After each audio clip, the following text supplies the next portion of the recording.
It's a sweltering afternoon in 1963, and a young journalist steps through the rusted gates of Topo Chico Penitentiary in Monterrey, Mexico, his notepad trembling in his hands, sweat beading on his brow. He's there to interview a killer, a Texan death row inmate whose crimes shocked the borderlands. But in a dimly lit cell, he meets someone far more terrifying, a man whose voice drips with elegance, whose eyes gleam like polished obsidian, whose questions cut deeper than any blade. Mr. Harris. The man purrs, leaning forward, his gaze unyielding. When you saw that murderer's scars, how did they make you feel? Did the violence provoke you? That journalist was Thomas Harris, the future author of The Silence of the Lambs. That man was Dr. Alfredo Ballí Treviño, a convicted murderer, a surgeon, and the chilling inspiration for Hannibal Lecter, cinema's most iconic villain. A brilliant mind, a cultured killer, a monster cloaked in impeccable charm, whose crimes were as precise as his scalpel. You know Hannibal Lecter, the cannibalistic psychiatrist whose fava beans and a nice Chianti taunt haunts our nightmares, whose maroon eyes and slick-back hair define terror. But what if I told you a story isn't entirely fiction, that a real man, with blood on his hands and poetry on his lips, walked this earth, his darkness shaping the monster we fear? Stay with us, because the true story behind Hannibal Lecter is more unsettling than anything Hollywood could conjure. A tale of surgical precision, hidden desires, and a mind that blurred the line between healer and predator. What kind of man could inspire a legend this dark, and what secrets did he bury in Mexico's sands? It's the late 1970s, and Thomas Harris, a reclusive writer from Jackson, Mississippi, sits at his typewriter, crafting a novel that will redefine the horror genre. The Silence of the Lambs, published in 1988, introduces Dr. Hannibal Lecter, a forensic psychiatrist, a cannibal, a genius whose intellect is as lethal as his appetite for human flesh. When the 1991 film adaptation, directed by Jonathan Demme, hits theaters, Anthony Hopkins' portrayal of Lecter becomes a cultural phenomenon. His hissed Clarice, his chilling fava beans and a nice candy line, his maroon eyes glinting through a plexiglass cell, sear themselves into the collective psyche. In 2003, the American Film Institute names Lecter the #1 movie villain of all time, a testament to his enduring terror. But where did this monster come from? Harris, born in 1940, was no stranger to the shadows of human nature. As a young crime reporter in the 1960s, he covered murders, trials, and executions, his notebooks filled with the raw details of violence. His first novel, Black Sunday, 1975, was a taut thriller, but it was his dive into the minds of killers that birthed Lecter. In the 25th anniversary edition of The Silence of the Lambs, 2013, Harris revealed the encounter that changed everything. I was 23, working for Argosy magazine, he wrote. In 1963, I traveled to Topo Chico Penitentiary in Monterrey, Mexico, to interview Dykes Askew Simmons, a Texan sentenced to death for killing 3 people in a bar fight. I was expecting a brute. Instead, I met a man called Dr. Salazar, and he was anything but ordinary. Harris believed Dr. Salazar was a prison physician, there to discuss Simmons' case. Their conversation, however, was a psychological duel, with Salazar's probing questions. What did you feel when you saw the victims? Unsettling the young reporter. He had a certain elegance, Harris recalled, a way of speaking that was both cultured and predatory. But his eyes, they were like a shark's, cold, unblinking, seeing everything. It wasn't until the warden pulled Harris aside that the truth emerged. Dr. Salazar was no staff member. He was Alfredo Ballí Treviño, a convicted murderer, a disgraced surgeon, and the last man sentenced to death in Mexico. He packed his victim into a surprisingly small box, the warden said, a detail that lodged in Harris's mind, resurfacing years later as Lecter's clinical cruelty. Harris left the prison shaken, his notes a patchwork of awe and dread. That encounter, brief but indelible, planted the seed for Hannibal Lecter, a villain who would haunt readers and viewers for decades. What did Harris see in that cell that birthed a monster like Lecter? And how did a single conversation shape one of fiction's most terrifying minds? October 8, 1959. Monterrey, Mexico, a bustling industrial city cradled by the jagged peaks of the Sierra Madre, is gripped by a crime so gruesome it shatters the community's conservative facade. The headlines scream, El Hombre Lobo de Nuevo Leon, the werewolf of Nuevo Leon, a nickname that captures the horror of a murder both savage and surgical. At the center of the storm stands Alfredo Ballí Treviño, a 28-year-old medical intern from a prominent family in Mendez, Tamaulipas, a small town 200 miles south. Born in 1931, Ballí was the second of 5 children, raised under the iron discipline of a father who demanded perfection. The Ballí family was wealthy, their pharmacy business a local institution, their status opening doors to elite education. Alfredo and 2 brothers pursued medicine, their ambition fueled by family pride and societal expectation. By 1959, Ballí was a respected surgeon in training at Monterrey's General Hospital, his office in the working-class Tulares neighborhood a haven for the poor. He treated patients for free, dispensing medicine from his family's pharmacy, his kindness earning him near-saintly reverence. He was like an angel, a former patient told Molinio in 2008. Always calm, always helping. But beneath this saintly mask lurked a secret life. Ballí was gay, a truth he guarded fiercely in a Mexico where homosexuality was not just taboo, but criminalized under public morality laws.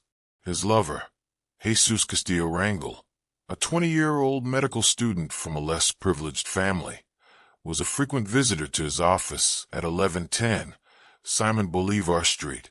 Their relationship, passionate yet volatile, unfolded in the shadows, a dangerous rebellion against a society that condemned their love. On that fateful October afternoon, their bond unraveled in blood. The trigger remains murky. Accounts differ, each layered with rumor and bias. Police reports claim Rangel owed Ballí money, perhaps a loan to fund his studies, and refused to repay.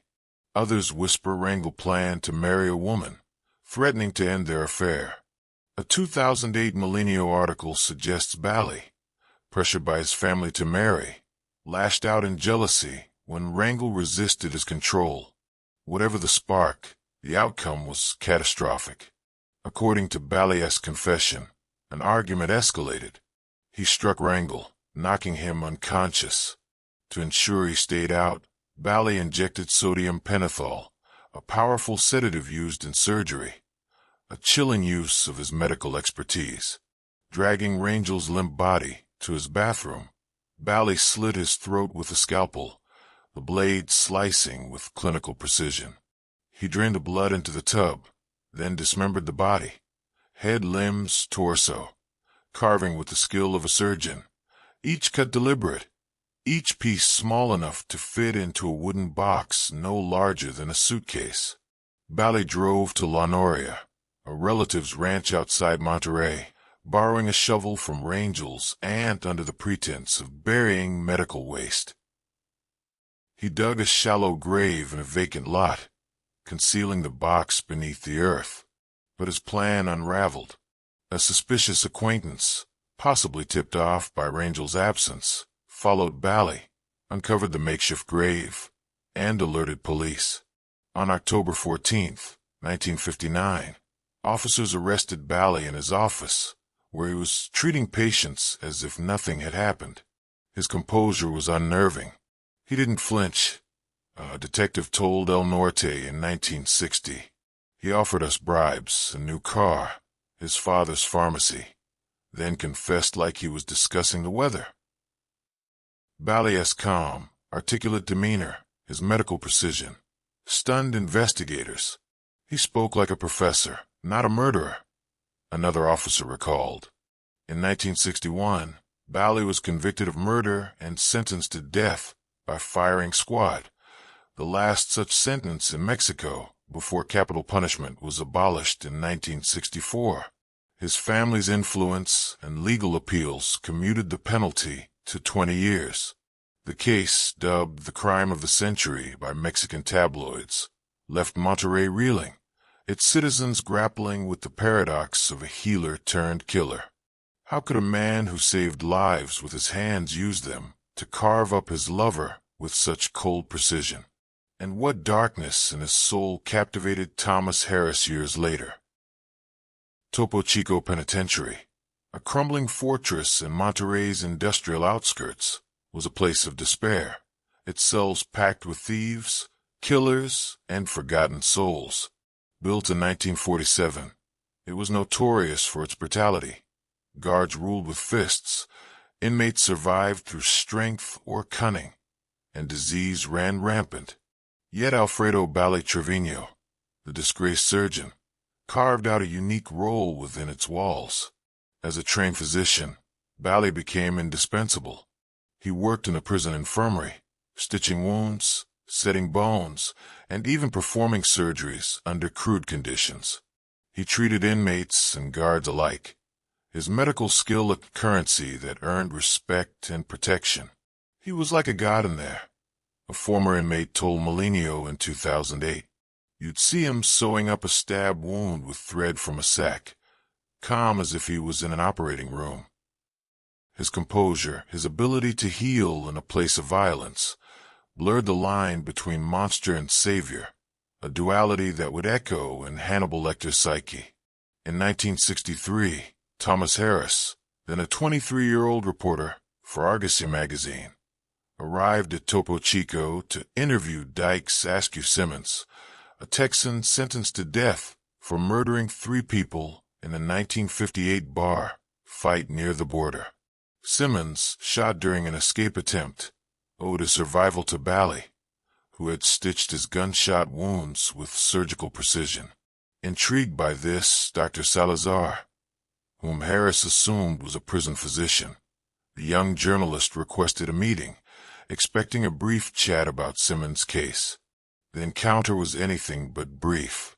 Ballí, dressed in a pressed prison uniform, greeted Harris with a disarming smile, his voice smooth, his Spanish laced with literary references.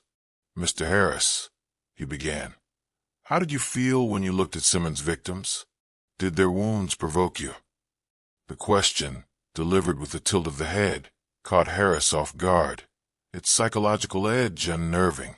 Ballí's gaze, described by Harris as shark-like, cold, unblinking, seemed to dissect the reporter's thoughts, turning the interview into a duel of minds. For nearly an hour, they sparred. Ballí spoke of poetry, citing Baudelaire and Sor Juana Inés de la Cruz, then pivoted to questions that probed Harris's psyche. "What draws you to killers?" he asked, his tone curious, yet predatory. "Is it fear or fascination?" Harris, unprepared for such intensity, stumbled through answers, his notepad filling with fragmented impressions. Elegant, articulate, dangerous. "He challenged me intellectually," Harris later wrote in 2013. "But there was something in his stillness, a menace I couldn't name." As Harris prepared to leave, the warden pulled him aside, his voice low. "That wasn't a doctor on staff," he said. "That was Alfredo Ballí Treviño, a murderer. He killed his lover, cut him up, packed him into a surprisingly small box." The revelation hit Harris like a blow, the warden's words echoing in his mind as he drove back to Texas, his notes a patchwork of awe, dread, and a chilling realization. He'd met a man whose charm masked a monster. What was it about Ballí's mind that captivated Harris, turning a prison interview into the seed of Hannibal Lecter? And how did this killer's elegance shape a fictional villain who terrifies us still? Hannibal Lecter is fiction's ultimate paradox, a psychiatrist who heals minds while devouring bodies, a cannibal who savors Mozart and Chateau Margaux, a killer whose charm is as deadly as his blade. Alfredo Ballí Treviño, though not a cannibal, shared an eerie kinship with this monster, his life and crimes a blueprint for Lecter's terror. Surgical precision. Ballí's dismemberment of Jesus Castillo Rangel was methodical, his scalpel slicing with the accuracy of a trained surgeon. Each cut was deliberate, each piece small enough to fit a modest box, a chilling display of clinical skill. Lecter, too, kills with surgical care, his murders a grotesque art form. Think of his dissection of a victim in Hannibal, 2001, or his meticulous preparation of human liver in The Silence of the Lambs. Charismatic facade. Ballí's charm disarmed everyone. Patients saw a saint, police a gentleman, Harris a scholar. His calm confession, his offer of bribes, his poetic musings in prison, all masked the horror of his crime. Lecter's polished manners, his "good evening, Clarice," his cultured banter, mirror this duality, hiding a predator beneath a veneer of civility. Intellectual prowess. Ballí's ability to spar verbally with Harris, to probe his psyche with questions like, "Did the violence provoke you?" recalls Lecter's cat-and-mouse games with Clarice Starling and Will Graham. "He challenged me intellectually," Harris told The Times in 2013, a sentiment echoed in Starling's awe of Lecter's mind, her fear tempered by fascination. Hidden darkness. Ballí's secret life as a gay man in a repressive Mexico parallels Lecter's ability to blend into Baltimore's elite while harboring monstrous urges. Both men wore masks, their true selves revealed only in moments of violence. Ballí's scalpel, Lecter's teeth. While Lecter's cannibalism has no direct parallel in Ballí's crimes, Harris hinted at broader inspirations. In a rare 2019 interview with The Guardian, he said, "I don't think I've ever made up anything. Everything has happened." Lecter's taste for flesh may draw from other killers Harris studied, like Alonzo Robinson, a 1920s Mississippi murderer who ate human flesh and sold it as barbecue, or Albert Fish, the 1930s gray man, who consumed his victims. But Ballí's elegance, his surgical skill, his ability to charm while concealing horror, was the cornerstone. The idea of a killer who could be so refined, Harris wrote in 2013, that came from him.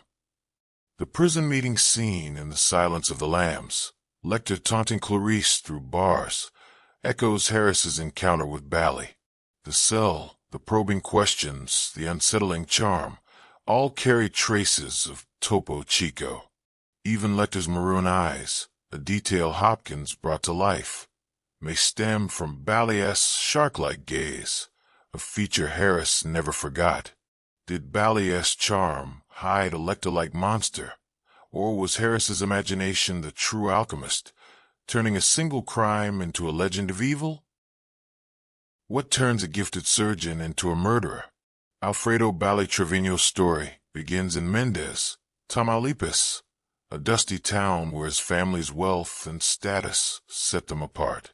Born in 1931, he was the second of 5 children, raised under the iron hand of a father who owned a pharmacy and demanded perfection. The Ballí boys were expected to be pillars of society, a family friend told Molinio in 2008. Alfredo was brilliant, but that pressure, it left marks you couldn't see. Mexico in the 1950s was a crucible of contradiction. Under President Adolfo Ruiz Cortines, the nation modernized rapidly, its cities swelling with industry, but social norms remained rigid, rooted in Catholic conservatism. Homosexuality was a sin, crime, a scandal, punishable by jail or ostracism.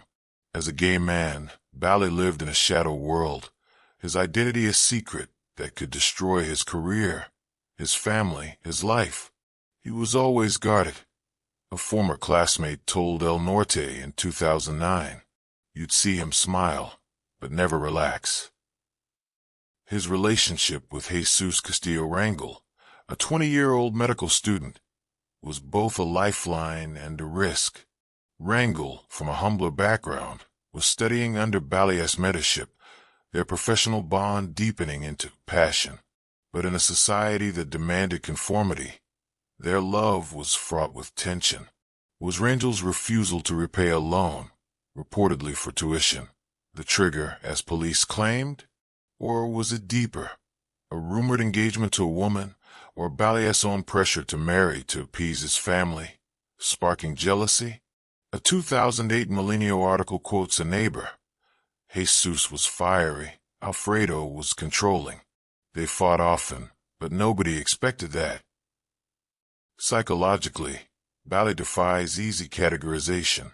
His lack of remorse during his confession, his calm under interrogation, suggests traits of narcissistic personality disorder, grandiosity, a need for control, a belief in his superiority.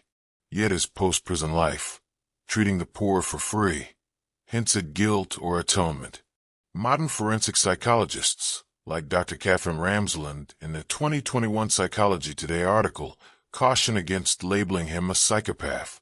Ballí's crime was singular, driven by emotion, love, betrayal, rage, not a compulsive pattern like Lecter's, she wrote. He was more angel of death than serial killer. But whispers of darker deeds persist. In the 1950s, Monterrey police investigated disappearances of hitchhikers near highways Ballí frequented, some bodies dismembered. No evidence tied him to these crimes, but Harris, in a 2013 letter to journalist Diego Enrique Osorno, admitted he believed Ballí had killed others, a detail that shaped Lecter's prolific body count. It was a suspicion, not a fact, Harris clarified, but the idea lingered, fueling Lecter's mythos. Was Ballí a one-time killer, undone by passion and societal pressure, or a predator whose other crimes stayed buried in Mexico's sands? Hannibal Lecter is more than a character. He's a cultural juggernaut, spawning 4 novels, Red Dragon, The Silence of the Lambs, Hannibal, Hannibal Rising, 5 films, and a TV series, 2013 to 2015, where Mads Mikkelsen's Lecter seduces with infernal grace. The fava beans line the hissed Clarice. The maroon eyes, born from Ballí's elegance, have become shorthand for intellectual terror, quoted in memes, parodies, and late-night monologues. Before Lecter, cinematic killers were often crude brutes. Leatherface's Chainsaw and the Texas Chainsaw Massacre, 1974. Jason Voorhees' Machete and Friday the 13th, 1980. Lecter, inspired by Ballí's poise, redefined the genre, introducing a killer whose weapon was his mind. Lecter made us fear the intellect, not just the blade. Critic David Sexton wrote, in The Strange World of Thomas Harris, 2001. His influence ripples through Mindhunter, 2017 to 2019, where FBI profilers faced charming psychopaths, and Dexter, 2006 to 2013, whose titular killer mirrors Lecter's duality. Ballí's shadow extends to true crime's fascination with charismatic killers. Jeffrey Dahmer's neat apartment, Ted Bundy's law school charm, even Dennis Rader's church-going facade, all echo Ballí's ability to blend into society while hiding horror. The 1991 film, winning 5 Oscars, Best Picture, Director, Actor, Actress, Adapted Screenplay, cemented Lecter's legacy, but sparked controversy. LGBTQ+ activists, like those at GLAAD, protested Buffalo Bill's transphobic undertones, though Ballí's queerness, a footnote in Harris's narrative, adds nuance to the debate. Harris didn't villainize Ballí's sexuality, scholar Judith Halberstam noted in 1995, but the film's subtext muddied that clarity. Lecter's phrases, "A census taker once tried to test me," and mannerisms, rooted in Bally's prison poise, have permeated pop culture, from The Simpsons to Saturday Night Live sketches. The TV series Hannibal, with its lush visuals and psychological depth, reimagined Lecter as a Byronic antihero, a nod to Bally's tragic allure. Bally's story gave us a new kind of monster, showrunner Brian Fuller told Entertainment Weekly in 2015, one we fear but can't look away from. How did a single conversation in a Mexican prison reshape horror, making us dread not just monsters, but the humans who smile like them? In 1981, after serving 20 years, Alfredo Ballí Treviño walked free from Topo Chico Penitentiary, his death sentence commuted by a 1964 abolition of capital punishment in Mexico.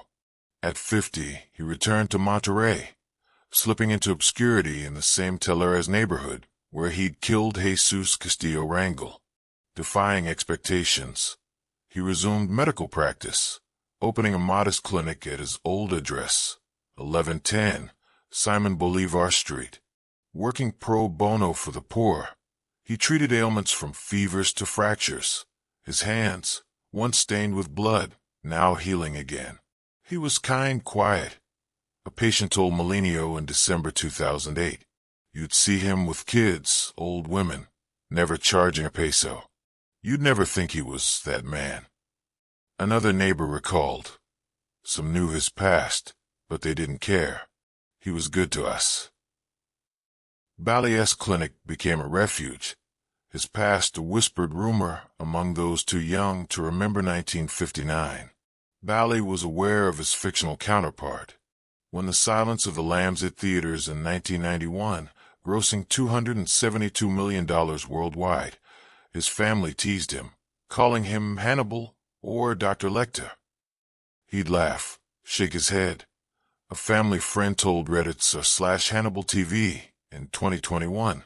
He thought it was clever, but he didn't like talking about it. Ballí never sought the spotlight, avoiding journalists who knocked after Harris's 2013 revelation linked him to Lecter.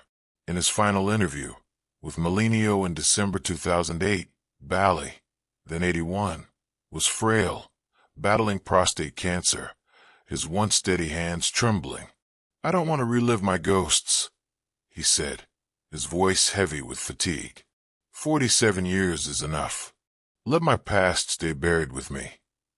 He spoke briefly of regret, not for Rangel's death, but for the pain his family endured. "My mother never recovered," he admitted, a rare crack in his stoic facade. Ballí died in early 2009, his death certificate listing natural causes, his story fading until Harris's disclosure revived it. His legacy is complex. To Monterrey's poor, he was a savior, his free clinic a quiet atonement. To others, he was the werewolf, a monster whose charm hid a blade. He was both. A neighbor told El Norte in 2009. That's what scared us most. Did Ballí find redemption, healing the poor to erase his sins, or was his kindness another mask, like Lecter's smile, concealing a darkness that never left?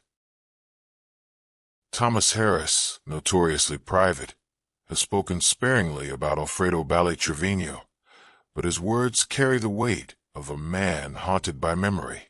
In the 2013 foreword to the 25th anniversary edition of The Silence of the Lambs, he wrote, "My detective needed someone with a peculiar understanding of the criminal mind. I plodded along, writing Red Dragon, and who was waiting in that cell? Not Dr. Salazar, but because of him, I could recognize Hannibal Lecter when he appeared." In a rare 2019 interview with The Guardian, Harris elaborated, his voice tinged with unease. "I was fascinated and horrified," he said. Ballí had eyes like a shark's, cold, unblinking, but he spoke of poetry like an Oxford professor. That contradiction, it stayed with me, shaped Lecter's essence. Harris admitted Ballí wasn't the sole inspiration. Lecter's cannibalism drew from killers like Alonzo Robinson, who sold human flesh in 1920s Mississippi, or Albert Fish, whose letters detailed his gruesome feasts. But Bally's elegance and menace, his ability to probe Harris's psyche in a prison cell, were the cornerstone. "He made me question myself," Harris said, "and that's what Lecter does to everyone." A 2013 letter to Mexican journalist Diego Enrique Osorno, published by Vice, reveals Harris's curiosity about Bally's crimes. Harris mistakenly believed Ballí had killed hitchhikers in the 1950s, a rumor never substantiated, but the idea influenced Lecter's prolific body count. "I leave him in peace," Harris wrote, respecting Bally's desire for anonymity. Yet by creating Lecter, Harris ensured Bally's shadow would endure, his story immortalized in fiction's most terrifying villain. Harris's notes from Topo Chico, though never published, shaped key scenes. The prison meeting in The Silence of the Lambs, Lecter taunting Clarice through bars, his questions slicing her defenses, mirrors Harris's duel with Ballí. "What did you feel when you saw the victims?" Ballí asked, a question that echoes Lecter's. "What is your worst memory of childhood?" Both men wielded words like scalpels, their charm a trap for the unwary. What did Harris see in Bally's shark-like eyes that he couldn't forget? And why did he transform a single killer into a myth that haunts us still? Hannibal Lecter is a shadow, a fiction born from a fleeting encounter in a Mexican prison cell. But behind him stands Alfredo Ballí Treviño, a real man, a surgeon who saved lives and took them, a killer who charmed a writer into crafting a legend. His crime was singular, his elegance undeniable, his darkness a mystery that lingers like a fog over Monterrey's streets. Ballí wasn't a cannibal, but his surgical precision, his ability to mask horror with grace, made him the blueprint for Lecter's terror. He was a paradox, a healer who slit his lover's throat, a monster who stitched prisoners' wounds, a man whose charm hid a scalpel. His story forces us to confront an unsettling truth. Evil doesn't always snarl or stalk in the night. Sometimes it wears a pressed suit, quotes Baudelaire, and asks about your fears with a smile. As Thomas Harris said in 2019, "You don't have to make anything up in this world. The horrors are already here, waiting to be noticed." The real horror isn't Lecter's Chianti or fava beans. It's Bally's calm confession, his scalpel carving with surgical care, his life after prison, treating patients as if his hands hadn't dismembered a man he loved.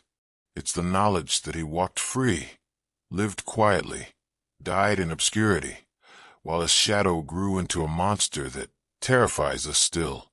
Bally's story is a mirror, reflecting the duality in us all, the capacity for kindness and cruelty, creation and destruction. He was no Lecter, feasting on flesh, but a single act of violence, born from love, betrayal, or control, resonates with the same question Lecter poses. What lies beneath the surface of a civilized mind? What happens when intelligence and madness share the same soul? And how many more Alfredo Ballís walk among us, their masks intact, their ghosts waiting to be uncovered in the darkness of our own fears? Drop your thoughts in the comments. What made Ballí the perfect muse for Hannibal Lecter? And could he have killed others, their bodies still hidden in Mexico's sands? Hit like, subscribe, and ring the bell for more true crime stories that peel back the skin of human nature, exposing the monsters we fear and the ones we might become. Share this to honor the question that haunts us. Where does the monster end and the man begin? Check out our deep dives into Jeffrey Dahmer's hidden apartment, Ted Bundy's deadly charm, or the Zodiac Killer's unsolved ciphers for more tales of darkness disguised as light. We'll see you in the next one, where another shadow waits to be revealed, another truth demands to be heard.